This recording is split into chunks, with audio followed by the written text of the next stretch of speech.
Olá, venho novamente hoje para falar sobre a doutrina da divinização de Maria. Tal como eu disse no vídeo anterior, esta doutrina está indissociada com a doutrina da permanente virgindade de Maria. A Igreja Católica, ao longo dos séculos, formalizou a teologia de que o pecado original entrou no mundo através do sexo. Ora, tendo um dos expoentes máximos desta doutrina, que é o Santo Agostinho. Santo Agostinho propriamente não colocou em causa o sexo, uma vez que antes de Adão e Eva pecarem, eles já tinham sido dado a faculdade de se poderem envolver através do sexo e, em consequência disso, crescer e multiplicar a terra. A novidade aqui, naquilo da carga negativa do sexo, que Santo Agostinho teorizou e também acabando por receber acolhimento amplamente favorável dentro da Igreja Católica, é o facto de que a libido não estava, enfim, nos genes, não estava naquilo que podemos dizer o plano inicial de Deus no que toca à sexualidade humana. E Santo Agostinho vai dando conotação muito negativa naquilo que podemos dizer a libido. Só para terem a ideia, a libido é aquilo que Freud, na sua psicanálise, apelidava de pulsação sexual. Mas essa expressão, pulsação sexual, na teologia católica, tem uma conotação muito negativa, que é a luxúria. Em determinados casos, podemos dizer desejos incontrolados. Aliás, Santo Agostinho vai mostrar que é um desejo de tal maneira descontrolado que acaba por dominar o próprio homem, o comportamento do homem. Razão pela qual ele precisa ser controlado. Mas para ele ser controlado, há outra faculdade exterior, neste caso, de Deus, que pode ajudar o homem a regulamentá-lo e a dominar e a controlar muito bem. Pronto. Ou seja, há aqui uma carga muito negativa no que toca à libido, que ele vai considerar que são paixões descontroladas, paixões desgovernadas, paixões que levam o homem a cometer determinadas ou a ter determinados comportamentos estes que ele evidencia como sendo animalescos.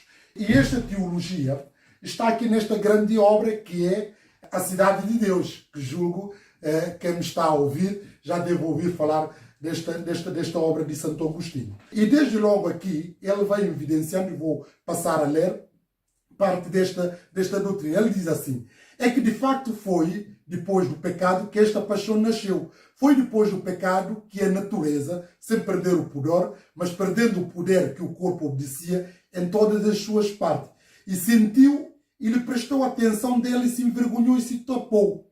Mas a bênção das núpcias para que os casados crescessem e se multiplicassem e enchessem a terra foi mantida mesmo nos delinquentes. Todavia foi concedida antes de delinquirem, para que se ficassem a saber que a procriação dos filhos pertencia à glória do casamento e não ao castigo do pecado. Mas agora os homens, ignorando certamente a felicidade que existiu no paraíso, julgam que só puderam gerar-se filhos mediante aquilo que agora experimentam, isto é, mediante a concupiscência de que, como notamos, a própria honestidade do casamento se envergonha. E depois, logo mais a seguinte, ele vai, enfim, considerando que na ordem natural a alma sobrepõe-se ao corpo. Todavia a alma tem mais fácil domínio sobre o corpo do que sobre a si própria. Todavia esta paixão libidinosa de que agora estamos a tratar excita e vergonha tanto mais quanto mais o espírito. Nem se mostra capaz de a si próprio se dominar eficazmente para se não deixar deleitar inteiramente nessa paixão. Nem sobre o corpo tem pleno domínio para que seja precisamente a vontade e não a paixão a excitar as regiões vergonhosas. Se assim fosse, já não seriam vergonhosas. O que agora é vergonhoso para a alma é a resistência que lhe opõe o corpo e que, por sua natureza inferior, lhe está submetido. Ou seja, nós vemos aqui toda esta construção doutrinária de Santo Agostinho. Não é propriamente que ele coloque em causa o sexo, mas sim a componente do sexo, que é a libido. E nós perguntamos, então, se não existisse libido no início da criação, o que seria, como é que haveria a relação sexual? Porque nós sabemos que através deste libido que há um despertamento para a sexualidade, que há um desejo, que há uma vontade para fazer sexo.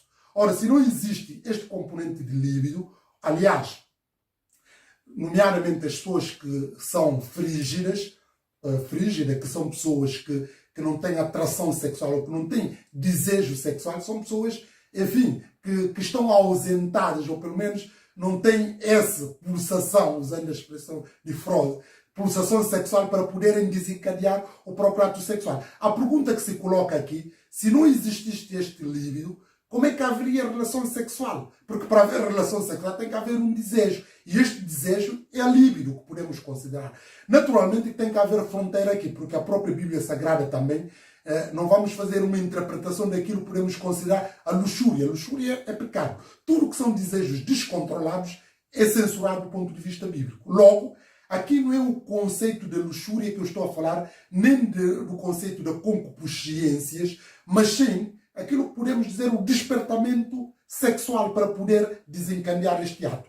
Logo, isto tudo para dizer o quê? Uma vez que a igreja tem esse entendimento de que é através do sexo que entrou o pecado no mundo, e Maria, como ela é entendida como sendo virgem para toda a vida e também sendo a mãe de Deus, que não herdou o pecado original, naturalmente a Igreja Católica faz aqui uma construção para poder ilibá-la do conceito do pecado original. Aliás, isto tudo está disciplinado nos documentos oficiais da Igreja, que depois vou passar a ler parte destes certos, está contemplado nos documentos oficiais da Igreja, mas sobretudo no Concílio Vaticano II, que é um dos documentos atualmente mais importantes que a Igreja Católica tem. Ou seja, nós vemos aqui um caráter muito negativo no que toca ao sexo e à sexualidade. Aliás, a Igreja Católica vai indo ao ponto de construir mais uma outra doutrina no sentido de associar o sexo à procriação. Até aqui não é nada de mal, uma coisa até que eu subscrevo na íntegra. Uma vez que a Igreja entende que quando a pessoa vai fazer o sexo, não pode fechar a ideia de vida, de poder nascer a vida. É verdade que também, em relação a isto, há algumas distorções, sobretudo no meio evangélico protestante, que dizem que a Igreja só pensa a sexualidade pela procriação.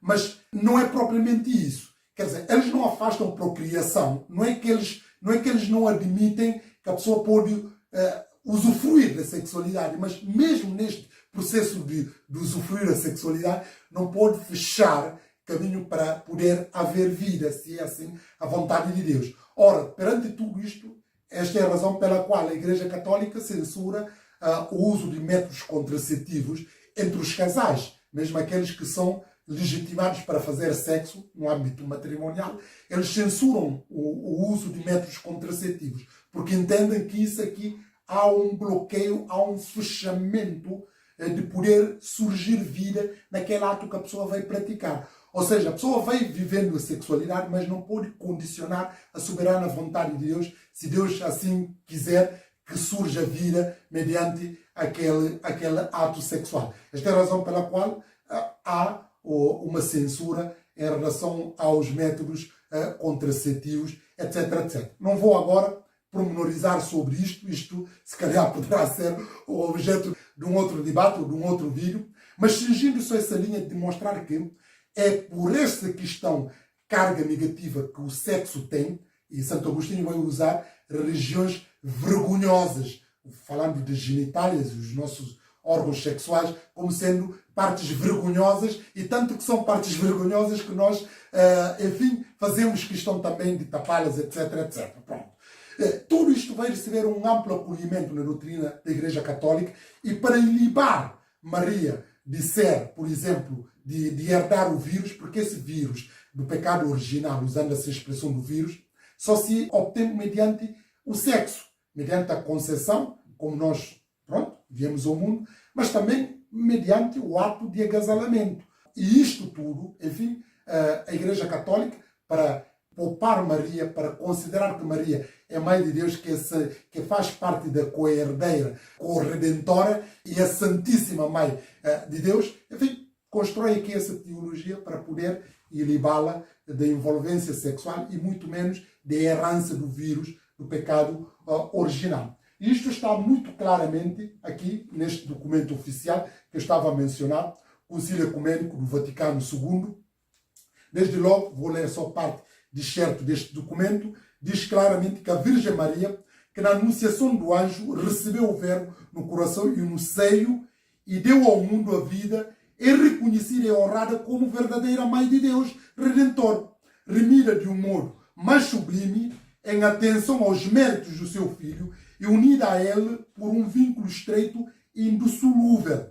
Foi enriquecida com a excelsa missão e dignidade de Mãe de Deus Filho, e por isso, filha predileta do Pai e templo do Espírito Santo, e por este insígnio dom da graça, leva vantagem a todas as demais criaturas do céu e da terra. Está, porém, associada à descendência de Adão e todos os homens necessitados da salvação. Melhor, é verdadeiramente mãe dos membros de Cristo. Ou seja, há aqui essa teologia, essa doutrina que está aqui contida no Concílio Vaticano II. E mais adiante, este mesmo documento oficial da Igreja vai dizer, finalmente, a Virgem Imaculada, preservada imune de toda a mancha da culpa original, terminado o curso da vida terrena, foi elevada ao céu em corpo e alma e exaltada por Deus como rainha para assim se conformar mais plenamente com o seu Filho, Senhor dos Senhores e vencedor do pecado e da morte. Pronto. Está assim expressa a doutrina da divinização de Maria. E isto, de uma forma muito mais clara e evidente, nós vamos vê-la naquilo que podemos considerar a Ave Maria. Porque eles dizem lá a oração, a Santa Maria, Mãe de Deus, rogai por nós, pecadores, agora na nossa morte. Amém. Ou seja, essa parte que eu acabei de ler, da Ave Maria, é um acréscimo à passagem de Lucas 1:28, quando o anjo saudou Maria. O que está lá escrito diz só apenas, salve agraciada, o Senhor é contigo, bendita és tu entre as mulheres. Acabou-se. Aquela outra parte, Santa Maria, Mãe de Deus, rogai por nós, pecadores, isso tudo são acréscimos que a Igreja Católica faz para poder reforçar a ideia de que Maria merece a veneração, merece a adoração, merece o louvor. Ela é Mãe de Deus, não Mãe de Jesus Cristo encarnado. Pronto. Está aqui expressa essa teologia que eu estou aqui a refutar, porque tem grandes implicações naquilo que podemos dizer a estrutura da fé que nós seguimos, que nós abraçamos. Mas também não é de admirar, porque a Igreja Católica sempre, enfim, enveredou por estes caminhos de heresia. Desde logo, muitas outras teologias que nós temos, a questão, por exemplo, do celibato, a oposição completa do divórcio, mesmo em caso de adultério, e também o liberalismo e o racionalismo teológico, o culto mariano, enfim, e todas as outras doutrinas que não têm qualquer tipo de suporte bíblico. Isto tudo para dizer que são doutrinas ardilosas e que acabam por influenciar milhões de fiéis católicos ao longo dos séculos. Por isso, tomo esta iniciativa de denunciar isto, de mostrar que Maria, ela não foi virgem para toda a vida, foi virgem depois de nascer o Senhor Jesus Cristo, antes de nascer o Senhor Jesus Cristo, mas depois ela, entretanto, viveu maritalmente e, em consequência disso, teve filhos e filhas, tal como eu já demonstrei no vídeo anterior. E também dizer que Maria, ela é pecadora, tal como todos os seres humanos. Aliás, a Bíblia diz que todos pecaram e destituídos estão na glória de Deus. Ora, é nessa lógica que a Maria tem que ser entendida. Não deve merecer a nossa adoração, porque só a Deus que devemos adorar e mais ninguém. Somente Deus adorarás, só a Ele servirás. Agora, temos que reconhecer o papel nobre e importante que Maria teve no processo da salvação. E Maria é uma grande heroína que nós, todos os cristãos, são chamados a seguir o seu exemplo de obediência e testemunho de fé. Nada mais que extravasa este raio de compreensão, este domínio. Porque só pena de pormos também em causa a grande doutrina que só Deus merece louvor e adoração. É somente através de Jesus Cristo que devemos pedir a Deus, através do Senhor Jesus Cristo, que merecemos, que beneficiamos da graça salvífica. Não de Maria, não de qualquer outra criatura, tal como a Igreja Católica faz questão de mostrar que Maria é Mãe de Deus. Maria não é Mãe de Deus. Maria é meramente Mãe de Jesus Cristo encarnado. Jesus Cristo que viveu neste mundo. Porque Jesus Cristo já existia na eternidade. Ora, Maria não existia na eternidade. Maria foi fruto de geração de Adão, e que todos nós também fazemos parte, e que depois também mereceu a graça através da encarnação do Senhor Jesus Cristo e beneficiou da salvação. Ora, é nisto que nós temos que compreender, sem prejuízo daquilo que podemos considerar que ela é uma verdadeira heroína, é um exemplo de fé para todos os crentes, para todos aqueles que professam a fé bíblica, a fé cristã. Temos a Maria como sendo modelo e exemplo a seguir. Mas nada mais do que isso, nada mais que possa extravasar o ponto de venerá-la, de adorá-la e de prestá-la louvor, porque só a Deus o louvor pertence. Muito obrigado pela atenção dispensada. Até a próxima ocasião.